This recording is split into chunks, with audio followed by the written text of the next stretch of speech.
Film की कहानी शुरू होती है वेस्ट वर्जीनिया के घने जंगलों से, जहां रिची और हेली रॉक क्लाइंबिंग कर रहे होते हैं। रिची हेली से पहले ऊपर पहुंच जाता है और अपनी जीत का जश्न मनाने लगता है। तभी हेली का पैर फिसल जाता है और वो सीधे नीचे गिरने लगती है, मगर हेली फिर से ऊपर चढ़ने की कोशिश करती है और रिची को मदद के लिए आवाज लगाती है, मगर तभी उसके चेहरे पर अचानक से कहीं से खून गिरने लगता है। हेली कुछ समझ पाती उससे पहले ही कोई किलर रिची को मारकर उसे नीचे फेंक देता है। हेली को कुछ समझ आता उससे पहले ही वो किलर हेली को भी ऊपर खींचने लगता है, मगर हेली अपनी रस्सी काट देती है और वो नीचे गिर जाती है, जहां वो देखती है कि रिची अब मर चुका है। हेली अपने आप को बचाने के लिए अपनी गाड़ी की तरफ भागती है, मगर उसका पैर एक तार में फंस जाता है और वो वहां गिर जाती है। जैसे ही हेली दोबारा जाने की कोशिश करती है, तब तक किलर उसे घसीटकर वहां से ले जाता है। फिल्म आगे बढ़ती है, जहां में ये दिखाया जाता है कि इस इलाके में अपने आप कई सारी गाड़ियां अपने आप ही गायब हो जाती है। कुछ लोगों का यहाँ तक मानना था कि यहाँ एक चुड़ैल रहती है। कुछ दिन बीत जाते हैं, एक बार फिर हम इस इलाके में एक गाड़ी को जाता देखते हैं। इस गाड़ी को क्रिस नाम का आदमी चला रहा था, जो इंटरव्यू के लिए दूसरे शहर जा रहा था, मगर तभी अचानक से वहां ट्रैफिक जाम लग जाता है।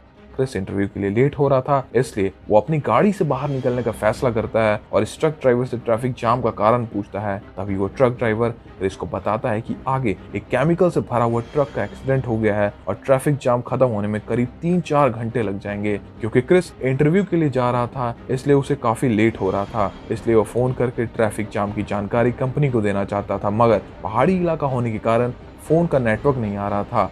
फोन करने के लिए क्रिस एक गैस स्टेशन पहुंचता है, जहां उसे कई सारी लावारिस गाड़ियां मिलती है, जो शायद उन लोगों की थी जो पहले गायब हुए थे। गैस स्टेशन पहुंचकर क्रिस देखता है गैस स्टेशन का मालिक बहुत ही बीमार और बुरे हालत में है। क्रिस गैस स्टेशन पर पहुंचकर फोन करने की कोशिश करता है, मगर फोन डेड होने के कारण वहां क्रिस फोन नहीं कर पाता।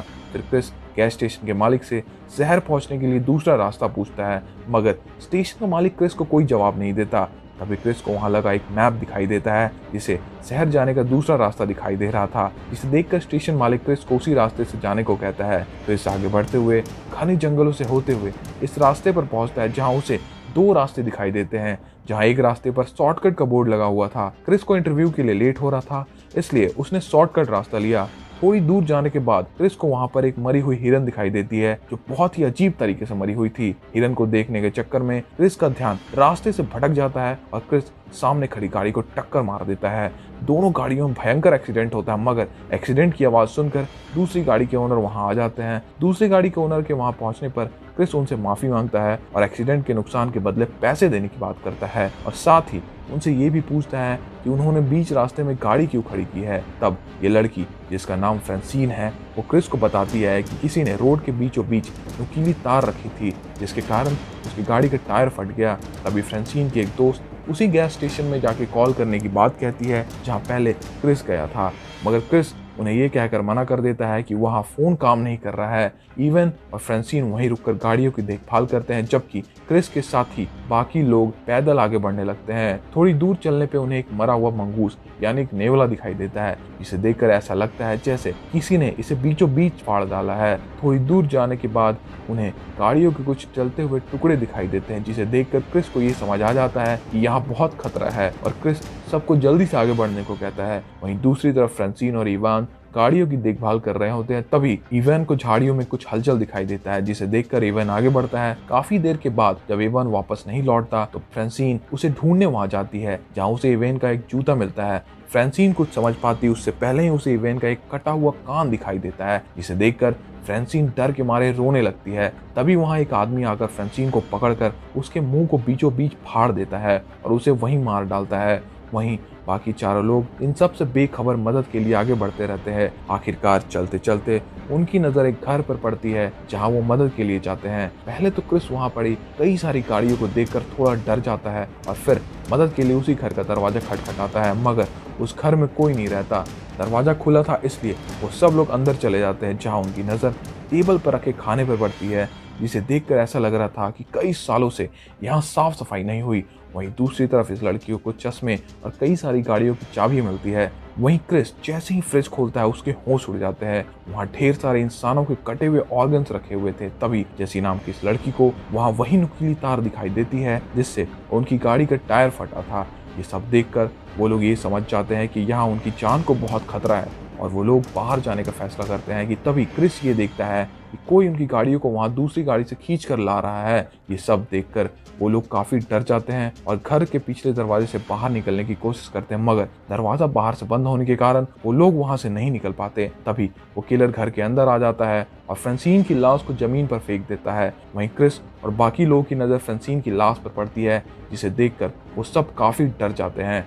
वहीं हम पहली बार इन तीनों आदमखोर किलर को देखते हैं जो फ्रांसिन को एक टेबल पर रखकर उसे धारदार हथियार से काट रहे होते हैं। ये सब देखकर जेसी डर के मारे चिल्लाने ही वाली होती है। क्रिस उसके मुंह पर हाथ रख देता है। वहीं दूसरी तरफ वो तीनों आदमखोर फ्रांसिन की लाश को खाकर सो जाते हैं।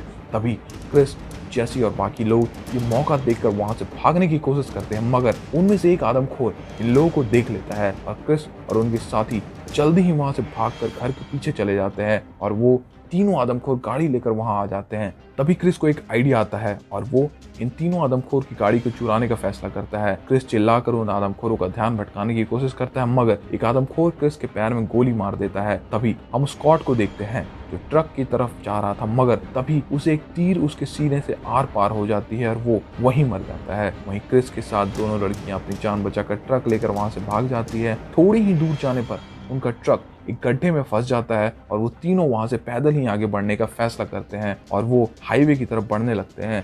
सुबह से शाम हो जाती है और वो आदमखोर भी इन तीनों का शिकार करने के लिए जंगल में निकल पड़ते हैं। दूसरी तरफ वो तीनों थककर एक जगह आराम करने के लिए रुक जाते हैं। तभी कैलीन उन्हें ऊपर देखने का इशारा करती है।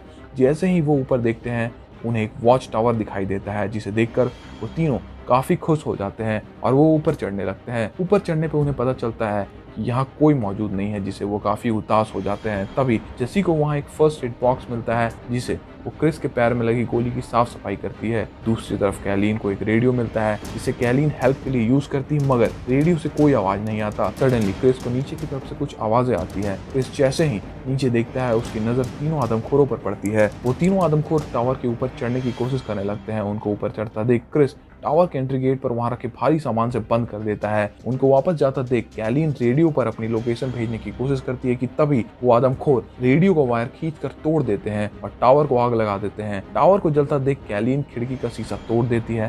क्रिस की नजर टावर के पास लगे पेड़ पर जाती है। तीनों अपनी जान बचाने के लिए पेड़ की टहनियों पर कूद जाते हैं, जिसे उन आदमखोरों की नजर उन पर पड़ जाती है। तीनों आदमखोर उनके मारने के लिए पेड़ पर चढ़ना शुरू कर देते हैं। आदमखोरों को ऊपर आता देख क्रिस और जेसी दूसरे पेड़ पर छलांग लगा देते हैं, मगर इसी दौरान एक आदमखोर कैलीन को एक कुल्हाड़ी से काटकर उसके सिर के 2 टुकड़े कर देता है। क्रिस और जेसी वहां से निकल जाते हैं और तब तक सुबह हो जाती है। तभी क्रिस को हाईवे पर जा रही एक पुलिस की गाड़ी दिखाई देती है। क्रिस भागते हुए पुलिस की गाड़ी को रोकता है, मगर तभी पुलिस वाले की आंखों में एक तीर लगती है और उसके सर के आर पार हो जाती है। अब हमें वहाँ एक आदमखोर दिखाई देता है, जिसे देखकर क्रिस गाड़ी के नीचे छुप जाता है। जैसे ही वो आदमखोर गाड़ी के नीचे देखता है, मगर क्रिस को वहाँ ना पाकर वो हैरान हो जाता है। वहीं दूसरी तरफ वन आई नाम का आदमखोर जेसी को पकड़कर इस घर में ले आता है।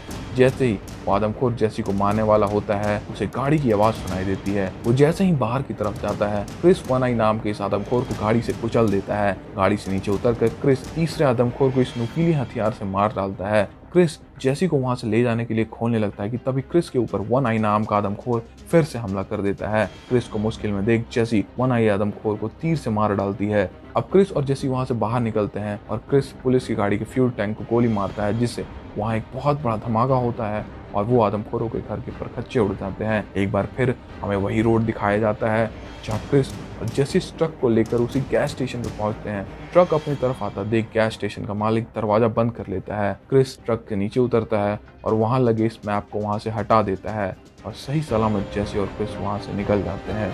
अगर वीडियो अच्छी लगी तो हमारे चैनल को सब्सक्राइब जरूर करें। धन्यवाद।